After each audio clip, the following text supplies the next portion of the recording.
Well, hey everyone, I'm so happy you're here as we close out our series on integrity called Be For Real. For this last week, we're going to talk about something that may feel a little awkward to discuss at church, or anywhere for that matter. But I know you're all mature enough and ready to handle this kind of conversation. So today, we're talking about how to practice sexual integrity. Now, we're probably all coming into this conversation with different thoughts about the topic. Some of us may be curious to know more, some may be totally embarrassed. Some of us might feel strong emotions about this topic, and others may think it doesn't apply to them. But stick with me, because I think this is a conversation that we can all learn from, especially with all the mixed messages we get about this topic. I think we get a lot of different opinions about sexual integrity, mainly because our phones and tablets and computers give us unlimited access to all kinds of information. I mean, there was a day when the only place you could access a quarter of the information that we have now was a public library. And here's the thing, just because we have access to more information doesn't always mean it's the most helpful or the most accurate. With more information comes a lot more competing messages about what is actually true. For example, in 2017, when Fortnite first came out, it left the video gamer community in a frenzy because reports were dropping that this new game was anywhere from a mindless and boring game to this is the best battle royale game on the market. And these conflicting reviews ultimately left users in a place to determine for themselves what was true. Another example is when we find ourselves on social media or YouTube. We see influencers constantly push certain styles, diets, or life hacks saying that these are the most beneficial for us, while the very next video could be a different influencer saying the exact opposite. And these are just some of the simpler examples. While having access to all this information can be great and exciting and even beneficial in a lot of ways,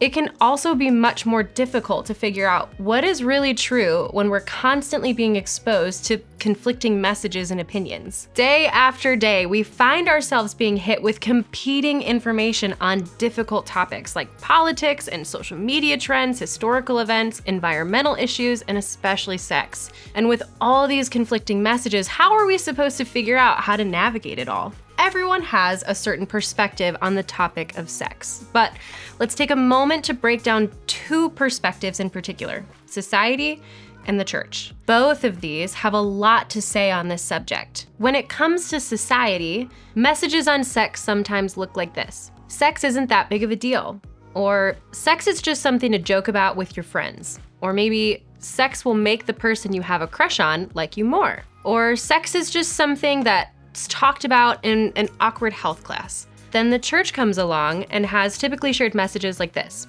just don't do it. Don't think about doing it, don't even get close to doing it. Or sex is bad or harmful or something to be ashamed about. Or if you do find yourself in a situation where you crossed a line, you'll be in big trouble. This is difficult and it's frustrating to navigate. We're being bombarded with dramatically different messages that often leave us trying to figure out what's true. Remember, in this series, we're talking all about having integrity. Integrity equals authenticity plus good character. It's choosing to follow God's best and do the right things. It's following Jesus' example. It's honoring ourselves and other people. It's also an idea that applies to sex. Now, before we go any further, I just want to say, I know that this is a sensitive topic and some of you have been really hurt by a sexual experience and maybe even by a person who is supposed to be a trusted person in your life. If that's you, please know that there are people who love you and that most importantly, God loves you. God sees your hurt. You are not to blame for their actions. And please know that your integrity has not been compromised. So how do we apply the idea of integrity to the topic of sex? Well, we can start by taking a look at a letter called 1 Corinthians. It's written by a guy named Paul, who's mentioned a lot in the New Testament of our Bibles. Paul was one of the most influential Christian leaders ever, and he started a bunch of churches a couple thousand years ago and wrote letters to help them learn what it means to follow Jesus. In fact, in this letter, he wrote specifically on the topic of sexual integrity. Some people in the church there were having sexual relationships that were not appropriate, and their actions were causing a lot of harm. It was breaking families and hurting people. But some of the people acting this way said their sexual activity didn't matter, and they had the right to do whatever they wanted. They thought that what they personally did with their bodies didn't matter. So here's what Paul wrote to address this. Do you not know that your bodies are temples of the Holy Spirit, who is in you, whom you have received from God? You are not your own. You were bought at a price. Therefore, honor God with your bodies. This may be a little confusing.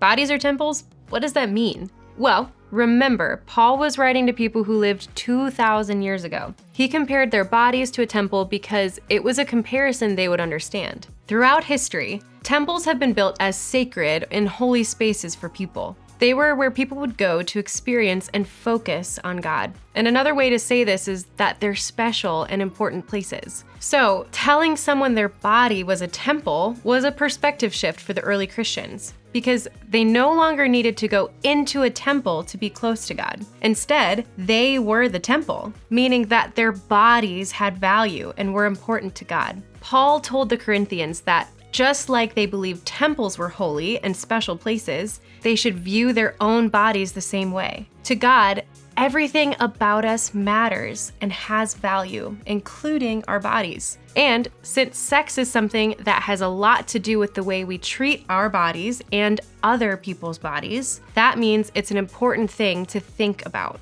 That's why it's also so important to remember that no one has the right to touch you and your body without your permission, because you matter. Integrity in every area of your life matters. And this includes everything about us, including our choices when it comes to sexual integrity. Sexual integrity is choosing to respond to sexual desires we feel, think, or experience in a way that honors ourselves, others, and God. This can be hard to understand because it definitely conflicts with many of the messages that society tends to throw our way when it comes to sex. Like the people in the Corinthian church, we can believe that sex doesn't matter that much and is something casual. But here's the thing, sex was created to be good, but it was also created to be really powerful. Let me explain. Sex can create life, which is a really big deal and a really good thing.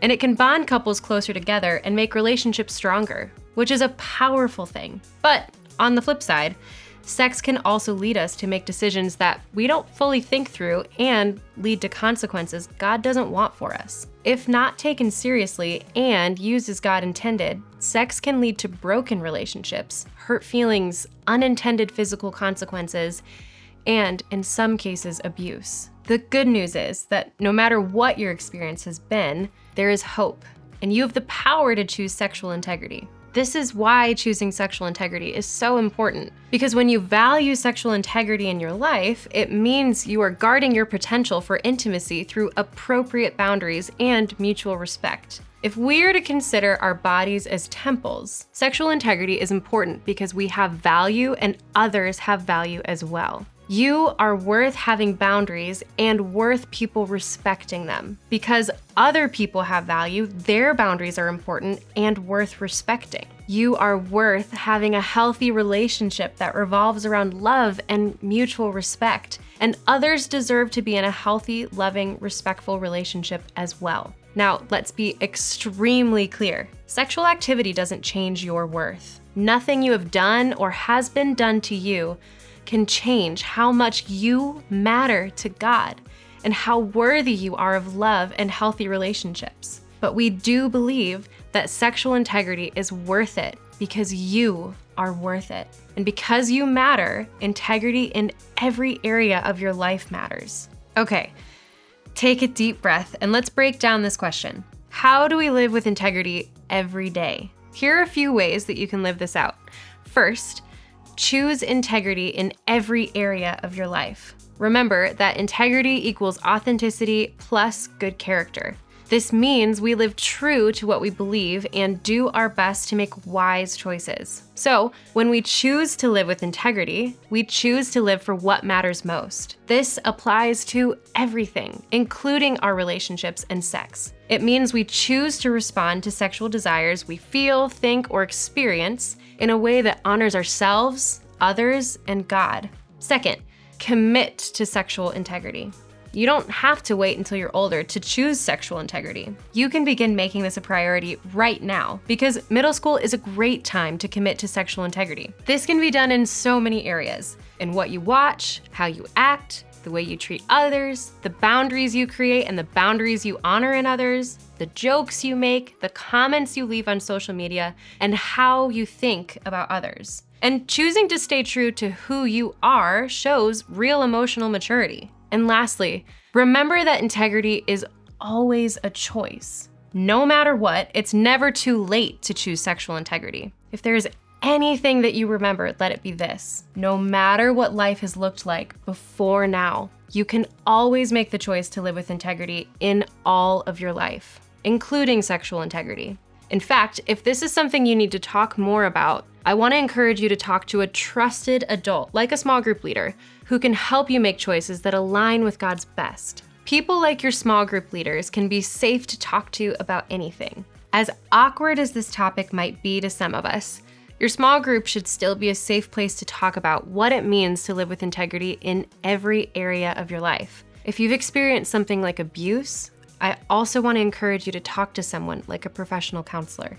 If you need help with this, please just let your small group leader know and they can help you take the next steps. Remember, God cares about our bodies and how we treat them. God also cares about how others treat our bodies too. That's why sexual integrity is an important part of valuing yourself and other people. And because you matter, integrity in every area of your life matters. You can be a person of integrity. The best part is that God helps us live this out.